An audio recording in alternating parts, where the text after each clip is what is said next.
Proper dust collection is one of the most important parts of woodworking because you don't want your hobby to negatively affect your health and your well-being. What I have here and what we're going to do today is modify this simple dust collector. This is a simple 2 horsepower model that you can get.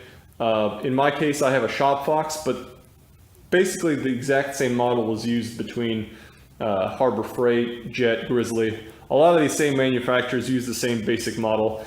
The bags that come with it are very, very inadequate for woodworking. So I think the bag that actually came with this particular model was only rated down to about 20 micron size, which is, you know, the size that actually is very detrimental to your lungs is 10 microns and below. I think it's like 0.3 to 10 micron level. So a very practical solution is to upgrade the filter on here with a cartridge filter.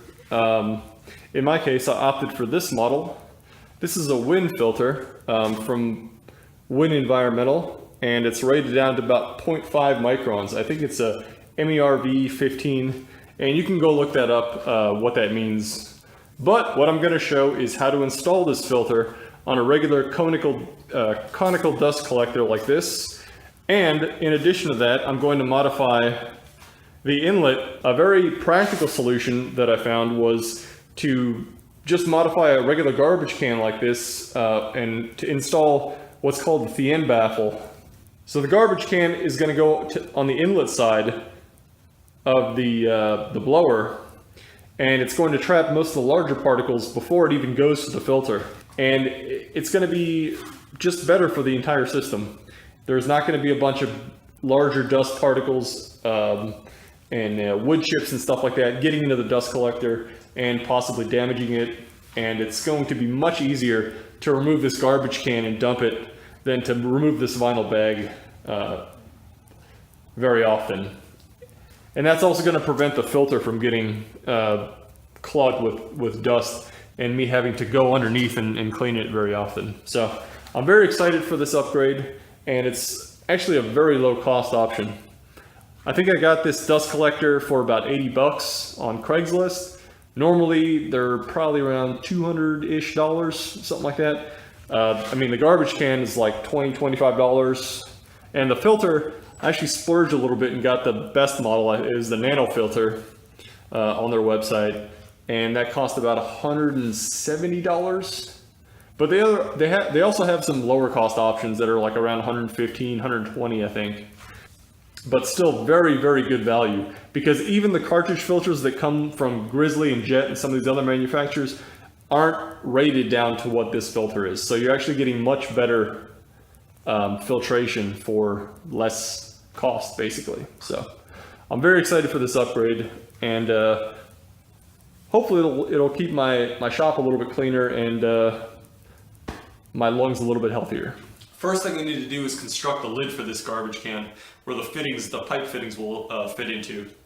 And the way I'm going to do that is I'm going to take some 3/4 inch plywood and cut 2 circles. One of them will overhang the garbage can a little bit, and the other one will sit inside the garbage can against the side here.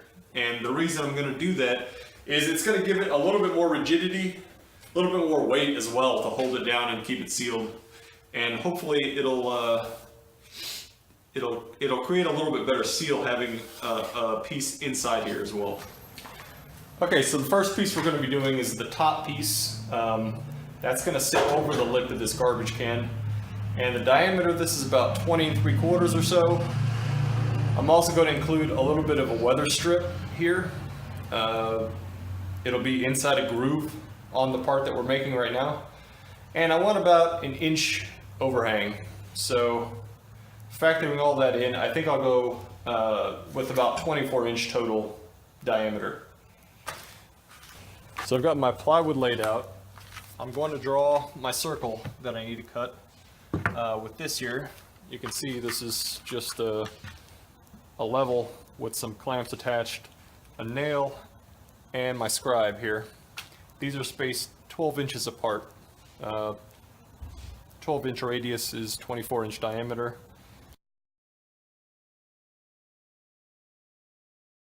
There we go, perfect circle. Okay, so I'm going to use a circle jig I just made. This is just This is a 1/2 inch piece of wood that I had laying around, and you can see I drilled holes here to coincide with my router.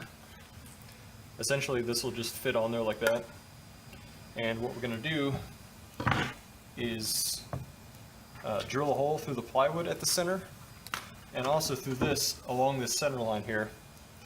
And what we'll do is just rotate that router bit around, or that router around, and cut the circle out.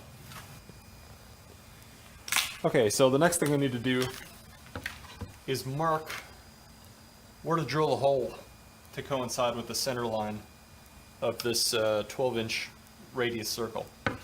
So this is a 1-inch hole, and the router bit I'm using is a 1/4 inch.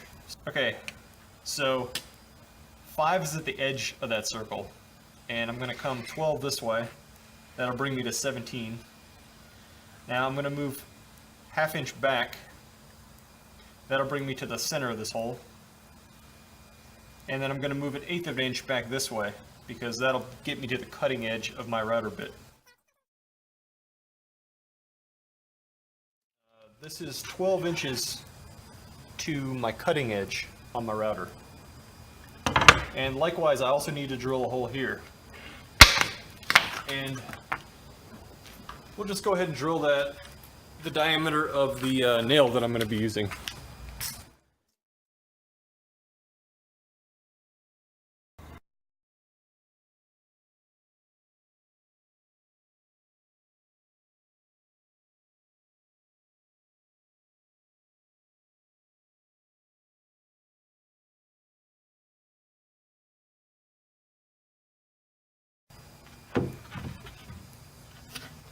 There we go. It's perfectly round. Let's go ahead and test it out real quick. Yep. That's about what I was looking for. Now this next one's going to be a little bit more difficult because it needs to be more precise. This one, the outside diameter really doesn't matter. I can shave it down or do whatever. It's not a big deal. This one, since it's going to fit on the inside, it needs to be more precise. And the problem with that is that this trash can is not perfectly circular either. It's a little bit of an oval. I'll measure the diameter here at various points and then just figure out kind of what's a good midpoint so that when I push it down in there, it'll become circular. One other thing to note is the inside here. I don't know if you can see that, but there's ribs here.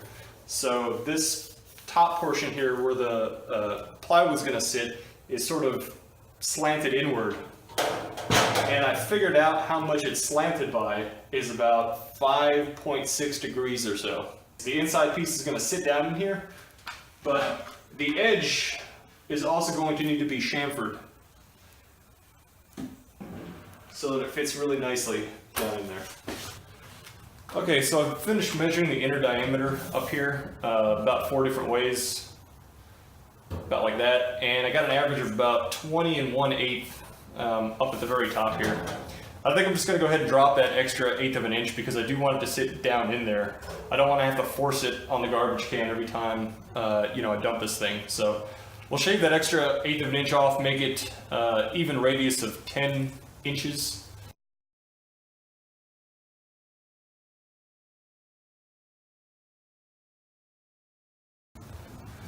Okay, there's our new 10-inch hole. That was the previous circle. This is the one we're going to use now. I'm just going to reattach the router, and we're going to go ahead and cut this bad boy.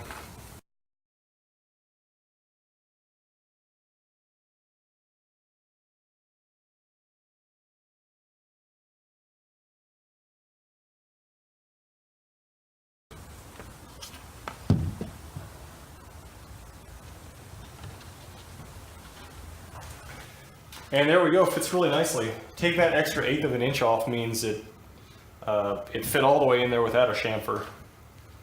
And now it's going to be a pain in the ass to get this back out. Now that I think about it, son of a bitch. You see how I have to kind of fight it in there though? It doesn't go in very smoothly still. I would have to, I would have to fiddle with it a little bit every time I wanted to empty it, right? So I think I will still go ahead and apply a little bit of a chamfer on there, just so that it guides itself in a little bit easier and I don't have to fight it every time. Okay, next thing we need to do is apply a chamfer on our inner diameter circle here. And how I'm going to do that is with this dovetail bit. This is about a 7-degree dovetail bit. And I have my router down as far as it'll go. So what I'm going to do is cut in with it by raising the height of this router bit until I get the amount of chamfer that I want. And then I'm going to go around a circle and cut it. Okay, I had to adjust the table a little bit because I could only do it a small section at a time otherwise this thing would just spin around. So here I'm able to get about 270 degrees and then I'll just turn it and do it again.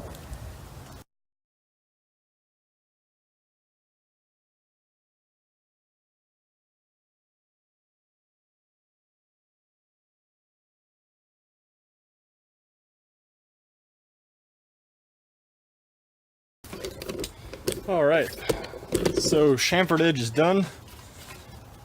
I don't know if that shows up very well, but there's a little bit of a slant to it.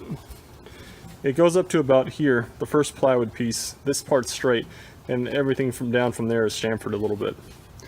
Go ahead and give it a fit check. We'll see how it goes. It's a little bit easier to get in and out, but it's still retaining that seal that I'm looking for. So I think that's really good, actually. I'm pretty happy with that. So one other thing I want to do is make a little bit of a groove in the top plate here. I have some weather strip that I'm going to put in there, and that'll just seal a little bit better against the lid or the edge of the trash can. So I have my two pieces attached right now, and I'm just going to mark a line here. And now I'm also going to put this inside the garbage can. And similarly mark a line for the edge of the garbage can. The garbage can is not perfectly circular, like I said, so the thickness varies a little bit throughout. But the inner circle is definitely where it needs to be. Okay, so I've got my 3/4 inch router bit in there now. You can see it comes right up to that line there, and that's kind of what I need. So I'm just going to cut it 3/4 inch, and hopefully that doesn't affect the seal too much. So yeah, I'm just in my 10-inch hole here, the same as the inner diameter one, and I'm just going to plunge this a little bit at a time. And we're not going to cut all the way in, maybe about halfway, and just go around like I did before.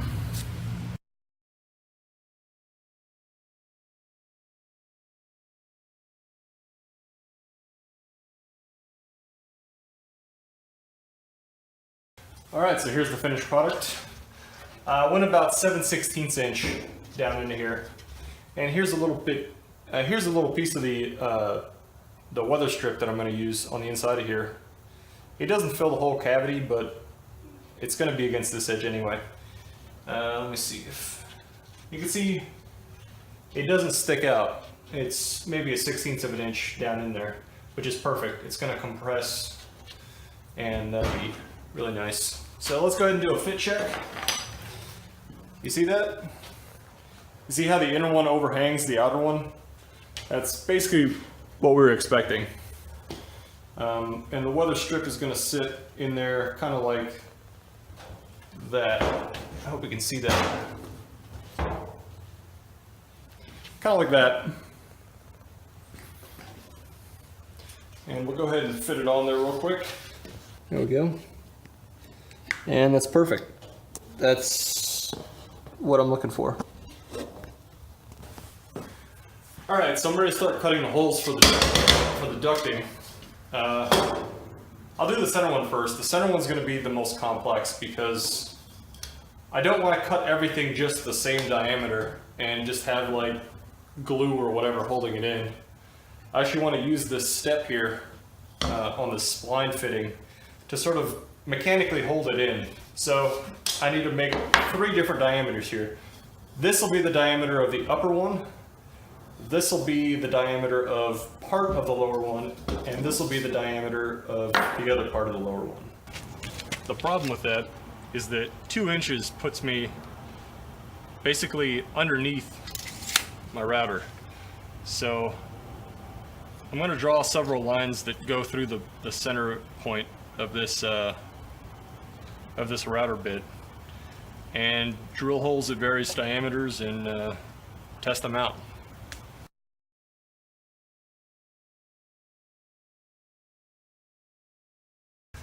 So I'm going to drill my holes somewhere along these lines. I don't know which one yet. And it's going to be a little bit trial and error. Okay, so here's what I've got. These 3 holes are various distances corresponding to these diameters that I wrote down. So this will be the spline, this will be the smaller part of the spline fitting, and then this will be the wide 4-inch one at the bottom. Basically what we're going to do, just put the nail down in there like that. There we go. You can see that sits flush now, and the router is going to go up here, and we're going to do the same thing as we did before. First we're going to do a few test cuts, and then we'll do the actual thing just to make sure I'm at the right radius. You can see here I did a bunch of different test cuts. These are all, you know, a 1/16 of an inch, a 32nd of an inch, maybe sometimes even less than that difference, because I wanted to get everything dialed in very exactly. The one I have installed now is the one I'm going to apply to the larger part of the lid, and that'll be this outside diameter. Basically I want this to fit in perfectly into this top lid.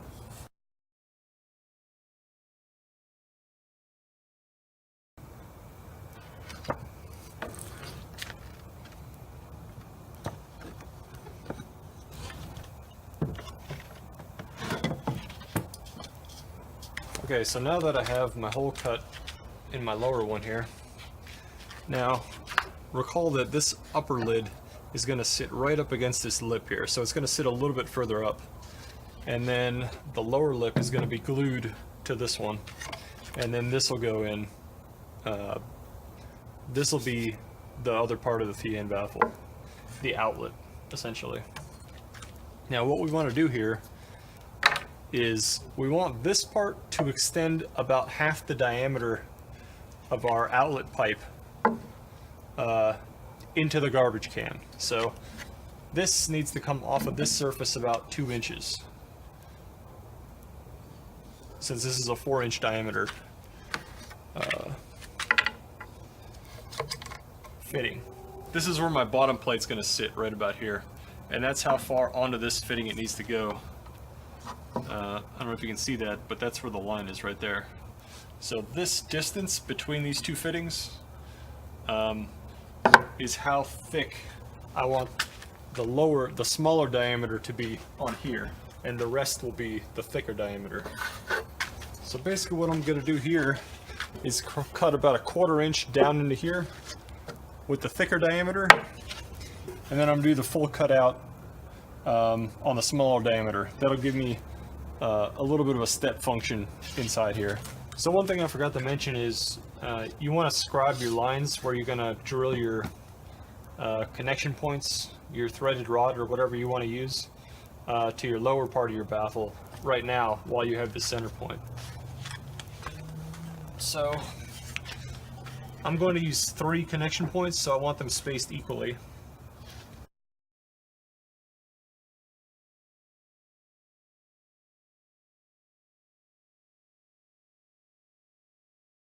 So somewhere along this line, and this line, I'm going to drill my connection points somewhere along these 3 lines here. And now I have that easily marked on here, and I won't have to bother with it later.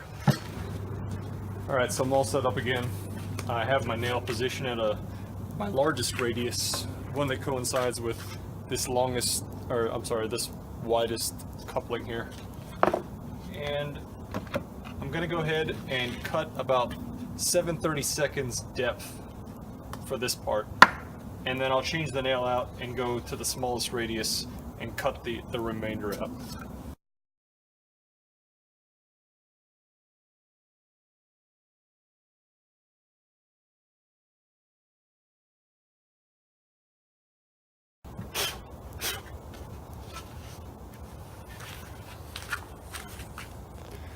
And there we go. You can see how that step is in there.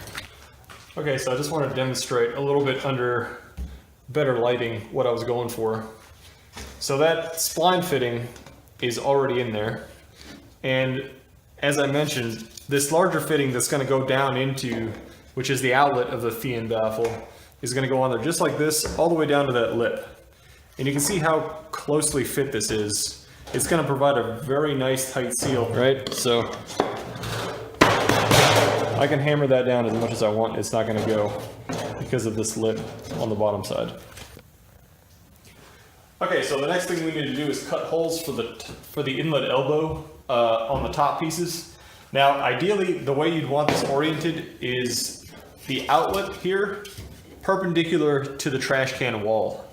Unfortunately, that would put the hole, you know, all the way out here, which isn't practical. So I need to bring it in as much as I can. And I'll just have to angle it towards the wall a little bit like that. That's about as good as I can get it. I found that this medium-sized hole, which corresponds to this diameter, if I insert my elbow in here, I can get about the thickness of this plywood down here, which is what I want. Let me demonstrate that.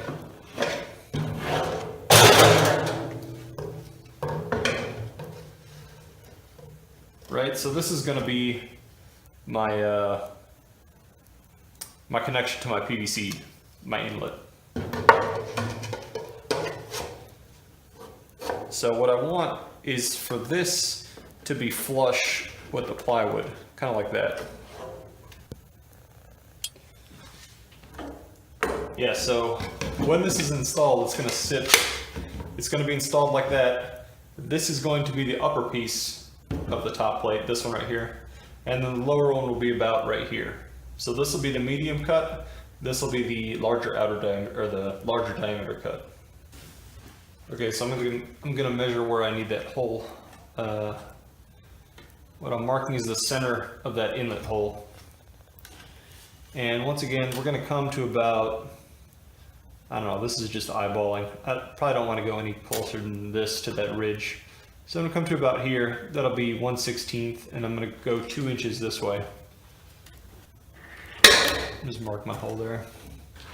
Alright, so I've got my hole cut here. Hopefully you can see that. And I'm just going to mark about where that is, because now I need to transfer that marking onto this other piece here. So my pieces are pretty aligned. This is about where my hole is. Now I just want to orient this so that the lines that I drew for my three-piece, for my thread rod connections for the baffle are oriented in such a way that they don't interfere with my elbow. This is where the hole is going to be drilled. So what I want to do is probably move this back a little bit like this. Something like that.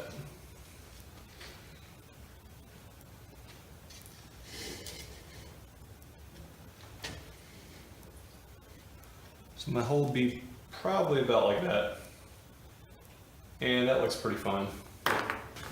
Okay, we're gonna mark our hole about right there. Make sure this is nice and centered here.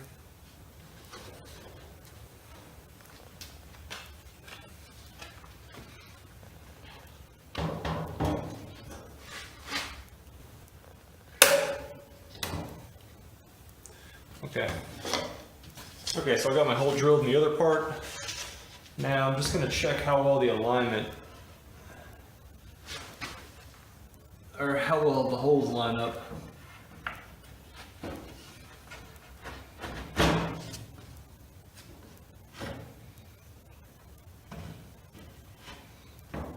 pretty well. There we go. So now it's time to drill the holes, or I'm sorry, cut the holes with the router. And once again, we're going all the way through, and I've got my router tooled to the largest hole.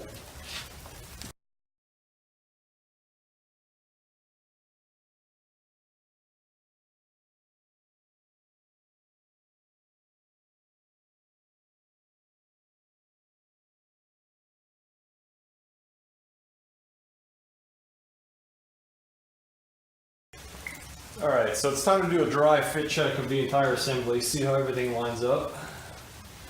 Make sure we're good to go here.